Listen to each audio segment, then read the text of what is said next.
Hi there, welcome back to Mastering the Young Band. Today's episode, I want to talk about switching students to the color instruments, to the different instruments available in band. In my band program with beginners, we start with flute, clarinet, trumpet, horn, trombone, tuba, and percussion. So we start on 7 instruments in my program. And at the very end of the semester, so in early to mid-December, I start introducing the double reeds first. What I do in class is I really look for those kids that would be great candidates for oboe bassoon. Kids that have demonstrated independence, kids that have demonstrated persistence, and kids that you just know that switching an instrument would put their all into it, they would figure it out, and they'd be able to get caught up back to the band. So starting usually around October, November, I started looking for, okay, who are my oboe and bassoon kids? And some years, I have a whole bunch of kids that I think would be great at double reeds. Some years it's less. This year I had less than normal, and that's okay. And so what I do is I just make a note on my phone, on my notes, and I just go, okay, beginners, here's who I think might make great candidates for oboe and bassoon. In general, I switch them from the clarinet, although sometimes I will switch a flute player over to one of the double reed instruments as well.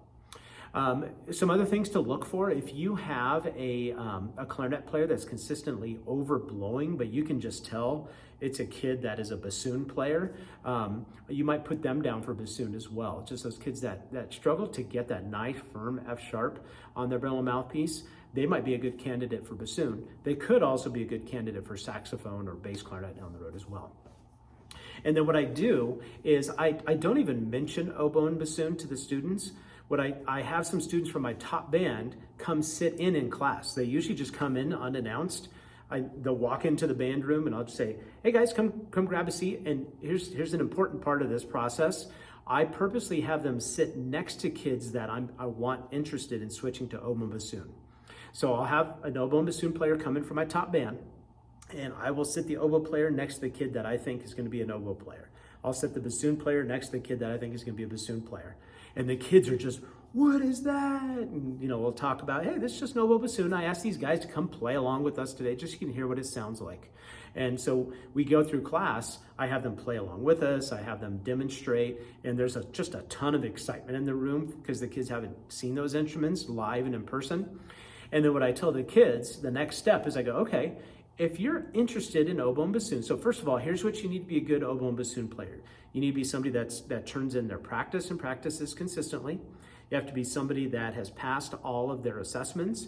You have to be somebody that isn't afraid of being in a small section, being by yourself and having to figure some stuff out to get caught up. So if that sounds like you and you're interested, email me. And it happens every year. Those kids that I want to switch to oboe and bassoon, email me. And it's usually within 10 minutes of class, I get an email from those kids. Mr. Perez, I'm really interested in oboe. What do I do? And it's just fun. It's neat how every year those kids just step up. It's like the sorting hat in Harry Potter. They just go, I want this instrument. It's like the instrument picked them. And so I look at those emails, and what I usually respond back with is I have just information on the oboe and bassoon. It'll say, oboe players need this, and here's the characteristics I'm looking for in an oboe player. And I send that to them. I said, I want you to read through these parts of an oboe and bassoon, information on it, and if you're interested in trying out the instrument during your lunchtime, email me back. And most kids that, again, are the ones that I want for oboe and bassoon will email me back, read the information, and then they come try it out with me. Sometimes I do have a kid that's like, oh man, I really wanted you on this instrument. And I might talk to him. I go, hey, I thought you might be interested in bassoon. Why did you not email me? And it's just fun to hear their reasons. Sometimes like, oh, I didn't think I was good enough, or no, I really want to be on saxophone or something like that. And so it's good to connect to those kids that I had in mind that didn't email me. So I have the kids come in, I have an oboe out so I can play along with them, and then they get a chance to just play it. And I let them play, and 9 times out of 10 after playing that instrument, they want to switch to the instrument. So I usually ask them, say, what do you think? They're like, yeah, I want to do it. And so they have to go home, talk to their parents, and then their parents have to email me to make sure that I know they're on board with it. And then we talk about logistics of switching. Most of my kids do take private lessons with our oboe and bassoon teacher, which helps a ton. I know not all of you have those resources. But that's what I do. And then I switch them over. And I usually do a combination of one of two things. Sometimes after our winter break, I'll hire my oboe and bassoon teacher to come in, pull the kids out during class time, and then they actually spend an entire class period teaching them the embouchure, hand position, instrument position, all that kind of thing. And then for the next couple of weeks during class, the kids are just in practice rooms working on getting caught up. I give them new warm-up books, I give them a new band book, new fingering chart, all of that kind of stuff. That way when they come to class or come after break, they're ready and they can just start diving in and begin the process of getting caught up. It takes most of my oboes and bassoons about 3 weeks to get caught up to the band. And it's amazing. They just come back into the band room and they're ready to go. So that's how I switch my oboes and bassoons over. Again, it happens in December and January. Saxophone, I actually wait until my oboes and bassoons are established, and then I begin my saxophone process. What I do with saxophone is I actually, during class time, this one I do full class without a sax player coming in. I give them a really good clarinet part like Charles Carter's Overture for Winds, and I'll pass it out to them and go, hey, here's what a clarinet part looks like in symphonic band. And I push the recording and they can't believe, just what the clarinet's playing. Like they're just, whoa, that's so cool. And then, this is a little sneaky, but I do it anyway. I give them a bari saxophone part for Overture for Winds, and they see more of that bass part, and they're kind of like, oh, that's saxophone? I like that clarinet part better. I would just want to stay on clarinet. In my area, in my district, I get too many kids that want to switch over to saxophone, and unfortunately, a lot of times it's my best clarinet players want to switch over. So I have to find ways of building up the clarinet to show them that, hey, this is a great instrument to start on. You want to try to stay on clarinet. I do put some great players on saxophone too, because you need that, but I have to find ways of kind of bringing the energy around saxophone down in my area, and that's one way I do it. And then I do the same process. I go, okay, if you're interested in saxophone, email me, and then I send them information on the saxophone. And this one's a little bit harder. Like they have to go through it with their parents, like, I am planning on being in band in 8th grade. In my school, music's required in 6th and 7th grade. I'm not gonna switch a kid over that's planning on quitting band in 8th grade. I even have a line on there, I'm pretty sure I'm gonna be in high school band. One of my jobs as a middle school teacher is to send instrumentation up. I don't want kids switching instruments and quitting, because then it hurts the instrumentation up at the high school.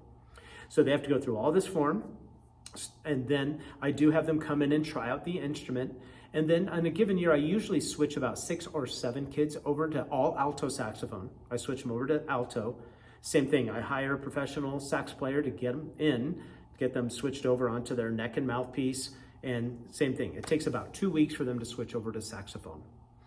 Bass clarinet, I bring in top players again to come play for the kids and just razzle and dazzle them. It can be challenging sometimes to get kids to switch to bass clarinet. And what I talk about, and again, I have kids in mind that I think are gonna be great candidates for bass clarinet.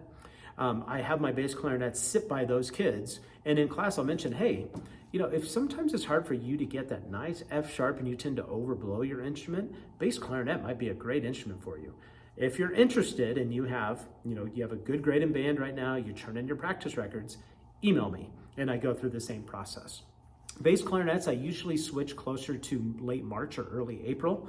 I switch those kids over to bass clarinet, and then again, with bass clarinet, it takes like a couple of days for them to switch over. So it's really important to have a thoughtful process for switching students over to these instruments. If you're in a program like mine where you don't start those instruments, as busy as we are, it can be easy to forget to switch kids over. So I really encourage you in your calendar to just have the times that you switch the kids. Like as I mentioned, for me, I switch oboe and double reeds.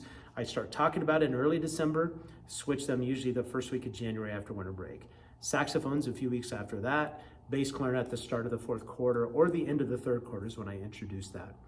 And with that, I'm able to have a lot of double reeds, just the right number of saxophone players, and then bass clarinets every year. I never have, or I shouldn't say never, I rarely have gaps in my instrument switches. So that's how the process I use for my beginners. I hope you find it helpful.